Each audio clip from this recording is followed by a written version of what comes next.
is Mike Bickle.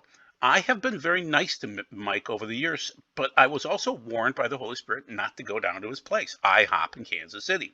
Why? Well, because Mike would walk up to young ladies and say, I'm married to my 40-year-old wife, and I'm 40, and he would be at that point in time. He's about my age.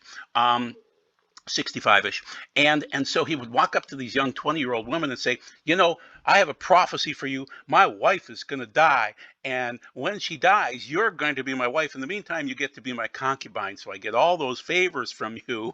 You know what I mean? And oh my, he abused these poor people. And Steve Strang on the side there is saying, is he predator and prey? He's predator. He is. And so Mike is kind of thinking he's going to step aside from IHOP while the legal investigation is happening. What? That's millstone time. Okay, he caused little ones to fall because he had a harem of young women that he just found to be attractive in addition to his wife. So I prophesy you're a hot little concubine. Don't tell my wife. There you go. That's my opinion of the whole thing. So this is not to demonize these men, because in many ways they were called by God to do what they did, and then they fell away. It's more about what's happening as the sheep are being separated from the sheep, okay? And the leaders especially too. That's Ezekiel 34.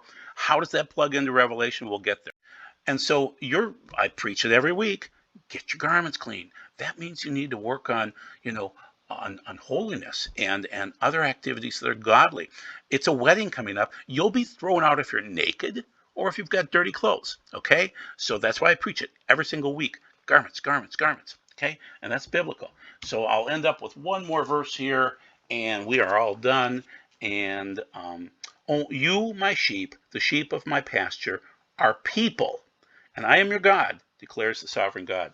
So basically, that's the end of Ezekiel 34. What I want you to see is that it'll come to the pastors first. Judgment begins in the house of the Lord against the pastors first. And you're seeing it right now.